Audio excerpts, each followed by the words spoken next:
Now the tower settles into its deepest quiet. No footsteps, no voices.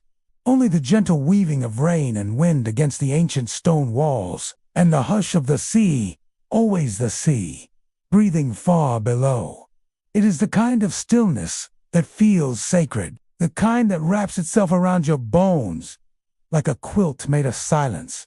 A silence so soft you can hear it. A silence that listens back.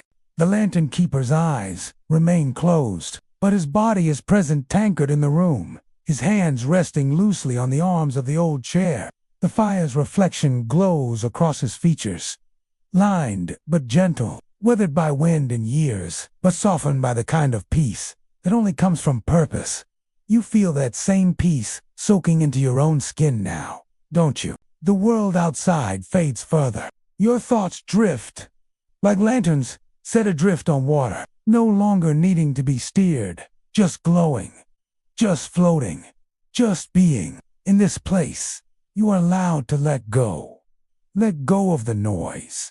Let go of the tension. Let go of the endless push of day. You have stepped out of time and into stillness. The fire pops once just a soft crackle. It releases a puff of pine-scented smoke, curling gently upward into the shadows of the tower ceiling. You can almost imagine the smoke carrying dreams into the air. Dreams woven of sea, glass, and starlight. Dreams lit from within by lantern glow. And outside the tall windows, the fog begins to shift again. The sea, just beyond, gleams like obsidian dark, and endless and calm. Not lifting. No, not yet, but loosening. Soft streams of moonlight now press through the thinner parts, painting the edges of the fog in pearl and silver. And there, barely visible in the distance, is another ship. This one is larger. Older wooden beams wrapped in iron bands. Sails loose and flapping in the faintest breeze. It moves slowly, reverently, as if guided not by wind, but by memory. It is worn by salt and time, but the letters still shine faintly under the glow. Not to warn, but simply to greet. The keeper opens his eyes. He sees it, too. He doesn't move right away. He simply watches, his expression softening with something like recognition.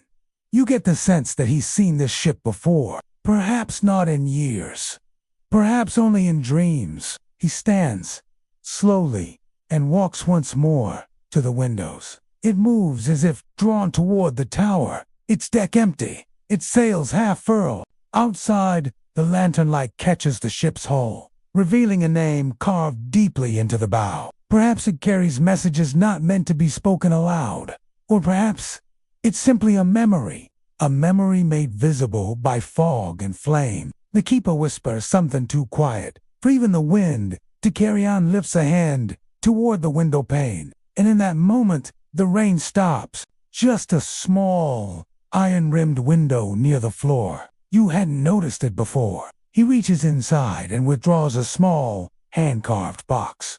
You hear the tiny click of the clasp as it opens, completely, as if the very sky paused to listen, dissolving back into fog, as if it was never here at all, or as if it has reached where it was always meant to go. And the ship slows and drifts, not toward the harbor, but toward the light. It does not veer. It does not falter. It's not a ghost ship. Not exactly. And the wind outside sounds like voices, barely there, whispering in ancient tongue, as if the air itself has been blessed by the passing of something sacred, heavier than sleep, lighter than thought. The fire pulses once, brighter than before, then settles again.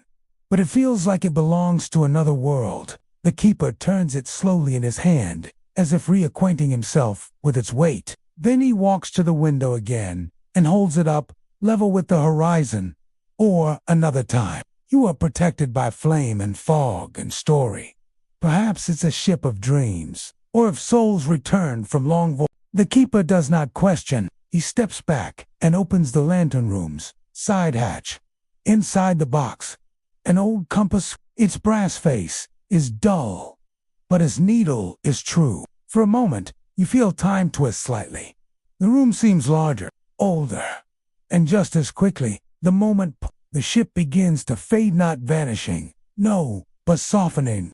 The keeper lowers the compass, closes the box, returns it to the hatch, and seals it shut. Then he turns back to the fire and sits. And now, the stillness has changed. It's not just quiet, it's full of something unspeakably gentle. You feel that blessing now, settling over your body like a down blanket. There's no need to question. Just allow it in. Allow yourself to soften. Let your breath slow even more. Let your limbs grow warm and loose. Let your mind slip further into dreaming. Because in this tower, on this coast, high above the sea, you are kept, you are watched over. The land and keeper watches still, and somewhere in the distance, another ship begins its journey.